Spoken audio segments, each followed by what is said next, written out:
So for this week's vlog, we figured we would shake things up a little bit. My buddy, Linney, he has the Construct Your Life podcast. And this past week, he actually came into town for a mastermind with his audience, and he asked me to come and speak at the event. So today, you're actually gonna watch a speech that I gave, relatively impromptu, because I don't tend to prepare speeches. I like to get up and have a conversation with the audience. So you're gonna see a little bit of me giving some of my background. I'm gonna talk about some developments that we have going on at the moment, and then I will answer some questions from the crowd. This event was actually held in a vacant space that I have in my office building here in Nashville, so let's go ahead and dive on into Austin's Construct Your Life Mastermind.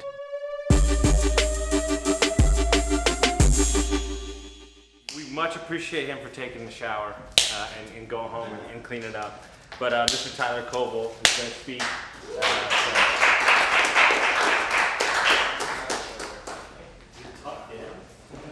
Holy shit. I know, right? Something's off. All right, what's going on, y'all? So I don't really have anything prepared to present on today. I wanted to just talk to you guys about who I am, what I've done, and then kind of open it up and let's have a conversation about commercial real estate. So I got started 7.5 years ago as the in-house leasing agent for a commercial real estate developer here in town, a smaller boutique firm. They actually paid for me to get my real estate license and gave me a shopping center and an office building to lease. Which was a pretty great way to get started in commercial real estate. I didn't realize for a few years that it doesn't really work that way. Usually, I've got buddies that have had 50 interviews before they got a job offer as a broker. So pretty fortunate there, but I spent a couple of years just learning everything I could about leasing real estate. And it was nice because I did office, retail, and industrial. So I got to kind of get a taste for everything before diving into, before I really had to figure out what I wanted to do, right? So when you go to these bigger firms, most of the time they'll say you're the industrial tenant rep guy, or you are the single tenant net lease sales guy. That's great, right? You can become the best at doing that, but you're not gonna be a very well-rounded developer if that's the path that you wanna take.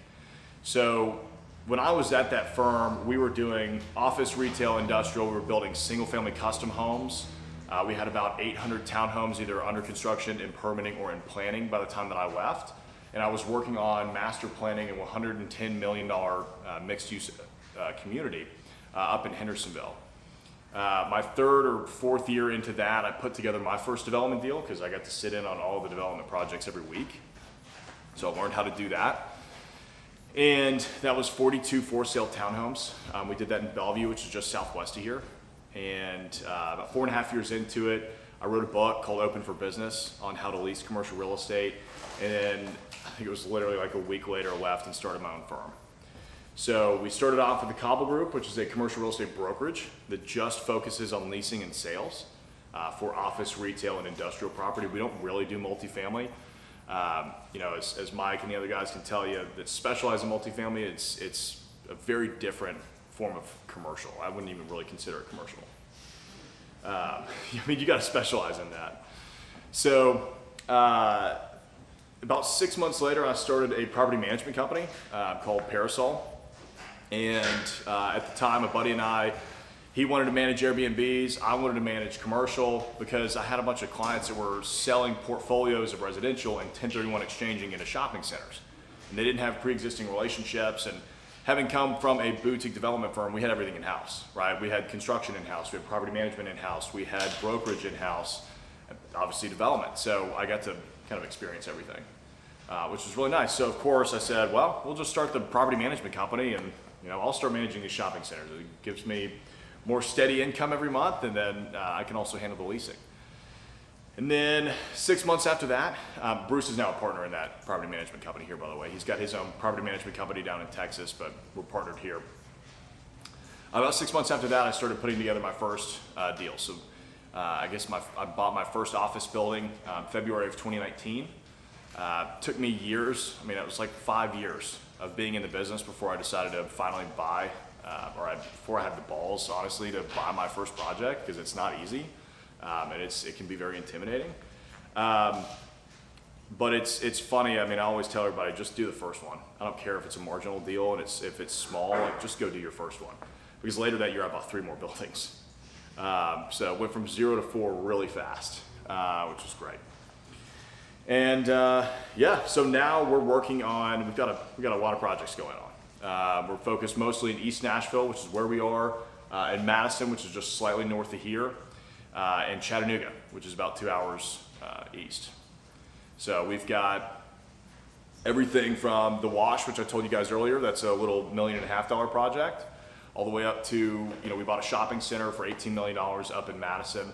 That's 330,000 square feet on 32 acres that we are currently master planning. We will bring other developers in there to do each phase. We're expecting it to have over 1,000 apartment units, about 360,000 square feet of office space, and 165,000 square feet of retail. Of course, that's always subject to change, but that's just kind of what we're looking at now. And so that'll be anywhere from a $300 to $500 million project by the time that it's done. So we are a very nimble development firm. I like to keep it that way because I don't want to pigeonhole myself to, I can only develop office buildings, or I can only develop, retail. I can only develop $20 million plus properties because that's what my equity checks have to write. That's what they want to do. So it keeps us flexible to where I can do these smaller, cool, neighborhood impactful projects, but we can also go do the massive ones as well. So that's a little bit about that. The development company is called Hamilton, by the way. But yeah, I mean, let's open it up. Let's have a conversation. I think one of the most important things that you taught me, especially in the social media world, everybody feels the need to be everywhere. And one of the things that you drilled into me is like, I don't operate, now we bought the building in Chattanooga, but I don't operate out of a 10 mile radius. Yeah. And so why don't you speak on becoming the quintessential East Nashville developer instead of worrying about, missing out on an opportunity outside of said area? Yeah, that's great. So, I mean, one of the first things, you want me to go ahead and call on you? I was gonna say, step one, grow a beard. Yes, yes. If you can't grow a beard, just buy a fake one. Nobody will notice. Yeah, so when I started my commercial real estate brokerage, I knew, look, I was 4.5 years into the business, right? So it's not like I'm just gonna come out of the gate and, Google's gonna call me and say, hey, Tyler, we want you to do an office building for us. So that's just not gonna happen, right? So I knew that I didn't want to compete with the big guys, so I had to find a way to specialize and niche down in a way that nobody else could compete with me. I'd done a couple of deals in East Nashville. I'd fallen in love with this side of town, and nobody was doing any work over here because most of the projects were smaller, right? So like the big firms, they get a 50% split with the house, and then there's typically 3 people on a team. So, they're getting, I don't know, like 15% of what I would get if I went and did the deal by myself, right? So I can go do these much, much smaller deals and make as much, if not more money than them. So that's when I started focusing on East Nashville. There was an untapped market over here. It's a very esoteric or eclectic market, which I love. It's very, look, I'm covered in tattoos and I have a beard and I'm a commercial real estate developer. Like, I'm not a normal guy.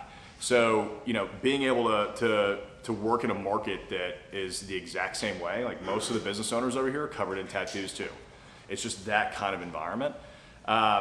And it's very small business, local business oriented. So, it's funny, we just got our first Starbucks in East Nashville. Like, literally just opened up a few months ago. If you look at a map of Nashville, there's one downtown and then there's one 15 minutes north. Tell me anywhere else in the world that Starbucks has anything that's like 15 minutes apart. So, that just goes to show you how hardcore local it is over here, which is really cool. But I dug my heels in this neighborhood, and I wanted to be the king of East Nashville. Because I knew that if I branded myself in that way, I could do office, retail, industrial over here. There's plenty of stuff over here for us to work on. I would never have to worry about that. And it became my brand, right? So when people think of, oh, I need to go get space in East Nashville, they call me, right? So like that whole reputation precedes me in a very beneficial way. A lot of people look at it and they go, oh, why would you want to pigeonhole yourself to, just this small part of Nashville when you could do stuff downtown, you could do stuff in Midtown. There's more competition and it's easy to get lost, right? Like, I don't want to be just another broker. I want to be the guy that they think of when they think about East Nashville, right? Because then, this is my neighborhood and everybody knows this is my neighborhood. So it really helps. And now especially it helps with deal flow, right? So, you know, that's the one thing that everybody always complains about. Oh, I can't find any deals. I can't find any deals. Every time there's anything remotely happening on the east side, I get called, right? Because they know that I'm either a buyer or I've got a buyer. And so that's helped us acquire millions of dollars worth of real estate over here in the last 6 months. And we're working on several more. So, great question. I mean, that really helped out a lot. I mean, it's kind of a lifestyle for me too, right? Like, I don't want to drive 30 minutes to go show an office space. That sounds terrible to me. Well, what would you tell people, because we have a guy in Austin that kind of specializes in an area too. What would you tell people that said there's not enough deals in said area? You're not looking hard enough? Yeah, because you can sell the same piece of property over and over again. Yeah. There's always a deal. Yeah. Like whenever somebody says that to me, it's just, you're just not looking hard enough. You're not trying. That's Well, all not it only is. that, or to Ruben's talk earlier, you haven't let people know what you're doing yet either. Yeah. Like, You're either doing a terrible job of searching or you're not searching. Right? I mean, and that's just the brutal, honest truth. Like, there are plenty of deals out there. You know, I love hearing people say, like, oh, Nashville's so built up. It's been so hot for 10 years. It's so expensive. You know, there's no deals here. Stop telling yourself. That's not fucking true. No, let them keep telling themselves that. Well, They that's- like to lie. that's right. The same shit is said about Austin all the time. That's right. It's got nothing. Yeah, I mean, look at New York City. If that's true, how the fuck are people doing deals in New York? It's not true. Yeah. So, I mean, there's always a deal. There's always something to get figured out. We looked at a car wash and they wanted $412,000 for it. And that doesn't make any money as a car wash, right? So we got creative and we came up with a restaurant concept. So, you know, it's that kind of thinking outside of the box and not looking at things just singularly that I think is going to help you become successful. So yeah, there's plenty of deals, and there's very creative ways of finding them. I mean, I network like crazy in this neighborhood, so I know just about all the business owners. I'm president of the Historic East Nashville Merchants Association, so True you know. story. I called the restaurant place that he recommended to get food, and I said, "Some real estate guy." Oh, you mean Tyler? Like, and I didn't. That's all I said. And they're like, "Oh, you mean Tyler?" Like, they knew. Yeah. They knew who it was. It works. Yeah. It works really well. I like how you're submerged in the communities that look like you know, like that's Yeah. important. I resonate with that. I think that's important. It's very important. In proximity of And what do you tell? There's a lot of young, great investors here that maybe have done some flips and some single families. Yeah. They say, "I'm not old enough, or I don't have enough experience to be a developer." Go work for a developer. Like, I get asked how to get into development all the time, and it's not something that you can read a book on and just go do. It doesn't work. I try to read a book. Yeah, I mean, it doesn't work. Like, look, development is incredibly complicated. I mean, there's a reason that it is so difficult to get into, and there are so few developers out there actually doing deals. It is incredibly difficult because you have to have the knowledge of a broker, of a property manager, of a contractor, of a developer, of an investor, of a capital raiser. I mean, there's so much that you have to know. But, I call developers the conductors of the orchestra because they may not be out there playing every single instrument, but they have to know exactly what the first violin is going to be playing, right? So like you have to know every single piece, and the only way to do that is to work with a developer. So either go get a job working with a developer, and I mean, I did that for 4.5 years before I had the confidence to go off on my own, or go find something that you think is a deal and partner up with a developer, right? And let them come in and, you give them my first deal, I got 10% of it because I went and put it all together, took it to the developer, they paid for everything, right? Like, I learned so much in 2 years working on that project, going through engineering, going through architecture, going through, little things like we had to have 2 meetings about where we're going to put the fucking mailbox because the site was so tight. It's like, well, we can't put it there, there's a sewer easement. Well, we can't put it there, we've got to plant a tree there. Well, we can't put it there, that's going to be a parking space. I mean, it's amazing how much goes into all of those little details. So, I would say go work with a developer or partner with them. If you go out and you try and do something like that on your own, you will lose a lot of money. It's very easy to lose a lot of money in development. Just ask anybody that owned land in 2008. So hey, talk about, you seen this crazy growth in the last 2 years. How? Can you talk about your team? Because there's a lot of people that probably want to scale like you did. How did you do that? Because you get asked that all the time, I'm sure. Yeah. Can you talk about your team and who you brought on and your thought on punting your weaknesses? Yeah, absolutely. Thank you. So, okay, so the Cobble Group was founded in February of 2018, right? That was 3 years ago. And I didn't have any money then. I mean, Bruce and I were having conversations about how I could possibly be making like $1,000 a month out of Parasol, you know, because I was just like, I've got to figure something out. It'll change. It'll change. Which it did, and it's great. I mean, now, so I had 4 employees this time last year. I've got 11 or 12 now. We're scaling really fast. We've acquired a little over $25 million worth of real estate in the last 6 months. And I've got about $57 million worth of projects going on, whether that's new construction development or renovation. This time last year I had 0. I owned, I don't know, $4 or $5 million worth of real estate this time last year. So, I mean, we scaled it really, really fast. And it's because, I mean, one, I work all the time. I mean, if you're going to be able, if you want to do that, that's just what it takes. I typically work about 10 to 12 hours a day, and then I'll work on the weekends. This is my job. It's a hobby and it's a passion. So I get to, you know, express my creativity and have fun and make money doing it, which is great. As far as scaling goes, I mean, honestly, in this business, you just have to take the leap and jump, right? I mean, so August of 2020, the world was like, it had basically ended back in March, April, May. I mean, I didn't know if we were going to be around anymore as a company. Because there was that like Wednesday, Thursday, Friday bear run in the market where it was just like record lows every day.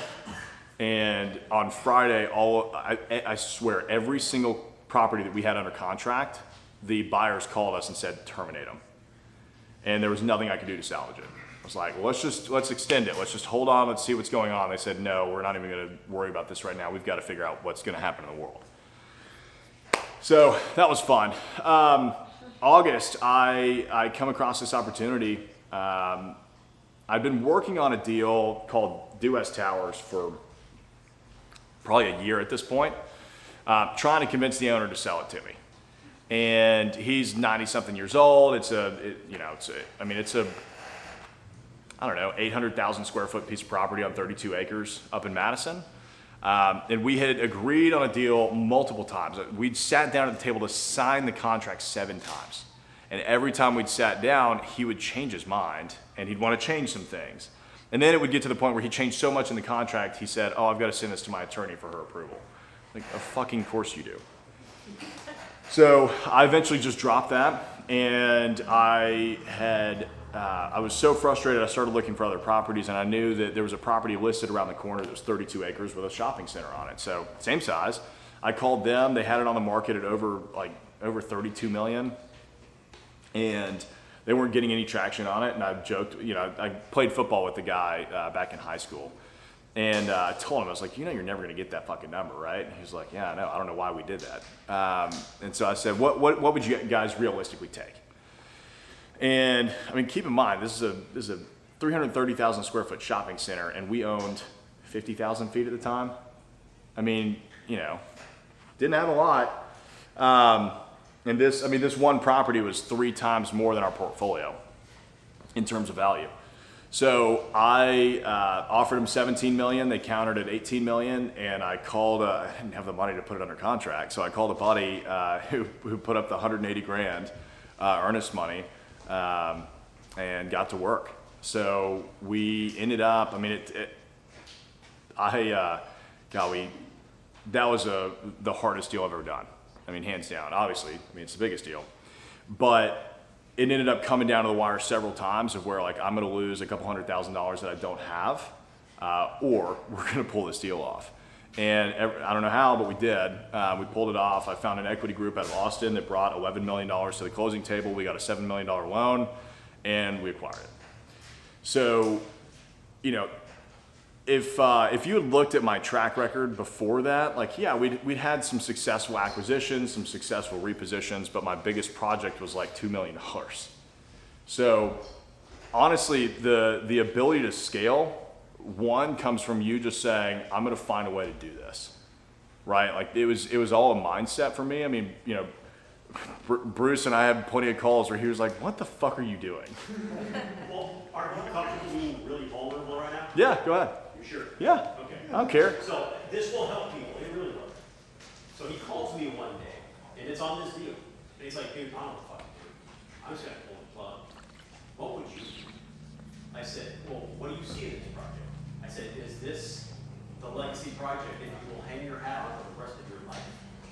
He said, yeah. I said, what's the downside if you lose? 200 grand. I'm like, how certain are you that it's gonna be pulled off? You're stressed right now. At the end of the conversation, I said, dude, you're 28, you're single, you have no kids, this is your shot. You gotta take it. You actually said to me, thank you for saying that. I was hoping to fuck you were gonna say that. Sometimes you just need that. You got over your fear. Now you have people in your world to lean on and to talk to, Yeah. and to give you guidance. But you were vulnerable enough to go, I don't know what the fuck to do, dude. What should I do? But you got past that fear, because that's scary as fuck for anyone. Yeah. You know, you're worth $1 million or $2 million, whatever, and now you're talking about losing 200,000, but you did, and look at you now. Yeah, I mean, that was scary. I'm usually a really confident person. I mean, Bruce will tell you I'm probably overconfident when it comes to the things that I think that we can pull off. For sure. That deal beat the shit out of me. Like it really did. Like there were multiple times where I was just like, man, what am I doing? Why am I doing this? So it's really important to have somebody in your corner that's going to talk you back up. And it's also very important to have a great team, right? I mean, I couldn't do what I'm doing now if I didn't have an awesome team. I think too many people in this business try and, you know, be the guy. They want to be the sole developer that, you know, does everything on their own. And I think that's dumb. I mean, you know, private equity firms, venture capital won't invest in startups that don't have 2 or more founders. So like, think about that. Why would they do that? Well, there's 2 different viewpoints. And if somebody gets hit by a bus, there's still somebody else there to run it, right? So it's the same thing with your deals. So, you know, we hired Julian back in March. So Julian helps with all of our marketing, right? Like I used to do all of that myself, but I mean, he's way better at it. And you know, you have to have those kinds of people on your team. I've got Andy, who is my asset manager. So he helps me analyze the deal. We get a second set of eyes on every deal that we do, and he underwrites. I've got Jordan, who is my project manager, right? He comes in and he's the one that stays on top of the contractor. He stays on top of the architect. He stays on top of the engineer, making sure that everything's moving forward, because I don't always have time to do that, right? And those are all very important things that have to happen in order for us to have a successful deal, right? I mean, you know, my time is best spent going and finding the next deal, putting that together and figuring out how to make that work. But I still have to pull off the other deals that we've got going on, right?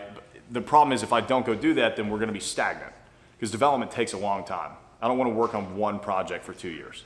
I wanna go get 100 projects that we all have running and closing at different times. So that's important. I mean, we've got a property management team, right? I mean, I can't be fielding phone calls from all of our tenants and dealing with all that kind of stuff and having to worry about collecting rent. I've got Ben and Hunter. They're my brokers on the team, right? So Ben handles the leasing and Hunter does some sales.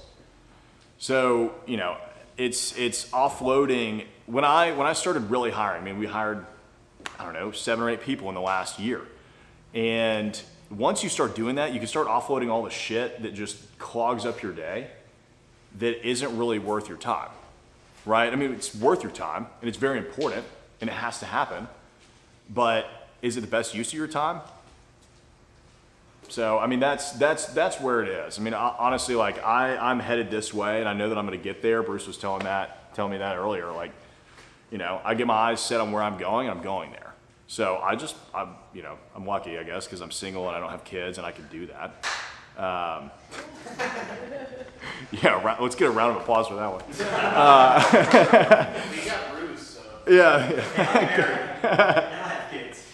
And Tyler's my daughter says that she's my favorite, and Tyler says he's my favorite. I mean, They fight it. it's very clear which one's the favorite. So yeah, I mean, that's as far as scaling quickly. I mean, you got to build a team around you. You've got to have the confidence that you can do it. And you just got to go do the deals. You just got to pull them off. Who was your first hire? Who was my first hire, like ever? Well, that's part of this team. Like, what was the first position you hired? Whether that person's still with you or not. Yeah.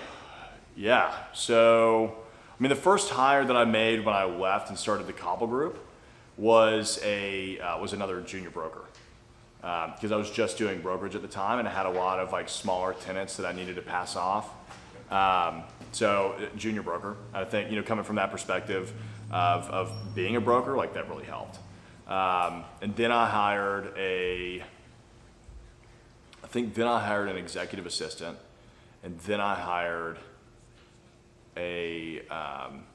basically Julian's predecessor. Clearly he didn't work out. So yeah, I mean, we've always focused and been big on marketing, because I think marketing is like key to growth. I mean, you guys know that. That's why you got the show and do all that kind of stuff. I mean, yeah. For job security, I am obligated to say I do agree. That's right. Yeah, you've got it on camera. Yeah, so I mean, content's king. I mean, we're doing as much content as we could possibly be creating, which is a lot. It's a lot. I'm sure Julian gets stressed about that.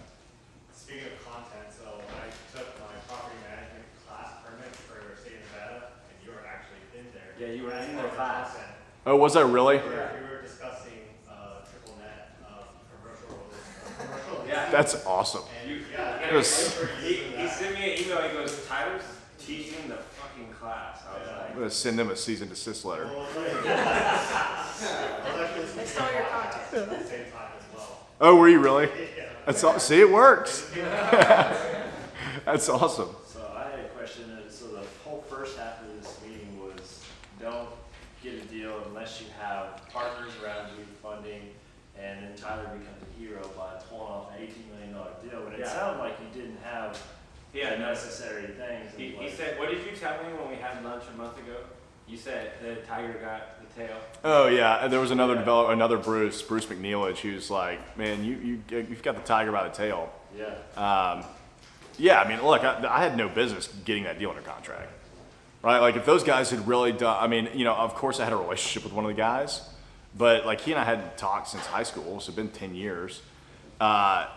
I mean, if they had like done their due diligence, really, they've been like, "What, you put this under contract?" So what gave you the courage to put not only your reputation on the line, because it sounds like You didn't know any better. Yeah, exactly. So, but you said you've been doing Yeah. it for 4 years before, right?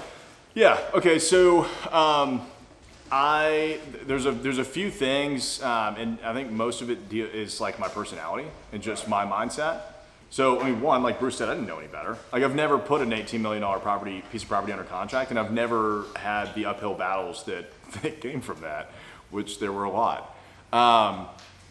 I also just innately have the confidence that I can do it. And it's not like an ego thing. It's just, this is what I want to do with my life. If I don't take this opportunity now, what the fuck am I doing? So it's kind of one of those, like, let's just go grab it, man. So yeah, I mean, it's funny. I mean, I don't really take the traditional approach to a lot of things. I'll just go out and kind of get it. Take the leap and figure out how to build a parachute after we're done. So do it, but don't do it, Darren. Yeah. Quick context is this question and your answer. Yeah. And I say this to you and about you to all kinds of people. Most of the people in the room are not Tyler. Let's be really clear about that right now. And not to say you suck. And I say this to him, that's a special dude. That's why I've attached him. And I hope he feels somewhat the same way with me. Of course. But I see he's different than most people. You take bold, big, decisive action, make shit happen, right? For the Jacob Gino works in the room, right? Make it happen. I love this guy. This guy. You know what's interesting interesting about Jake and Gino, I can interview somebody You can tell. and have no idea that they're in the group, and I go, you're in Jake and Gino. They go, how do you know that? I said, the phrasing and the words you use. Oh, absolutely. Yeah. They're bought in. Yeah. 100%. But That's but awesome. just know who you are and know, for most people, don't do what he did. Don't do it, because you probably can't pull it off. I don't know what I could have done when he did, and I've been doing this for a long time. But for most people, raise the money first and then go find a project. He's just a different cat. So I just don't want people to hear you go, oh shit, I'm going that. Did you get the Due West property? No, we never got it. I bet they want you. Heartbreaking. Oh, we still want I know, we still want it. I really still want it. I've got to wait for the old man to pass away. Yeah. Not to be worded. I mean, look, you know. Yeah, that's being recorded when he falls over tomorrow. They're coming for you. Yeah, delete that. Yeah, I mean, I think I just have so much conviction in what I want to do with my life. Like, I mean, my ultimate goal is to have the most architecturally significant tower on the Nashville skyline. And so in order for me to get there, I'm going to have to take those risks. And at the end of the day, what's a couple $100,000? I know that that's a lot of money. It's like, fuck, I can make that back. Like, they're not handing me a rifle and telling me to run into battle. Like, at the end of the day, it's going to be okay. You know, that's kind of how I look at it. Like, it's not a life or death situation. I appreciate you, Tyler. Yeah.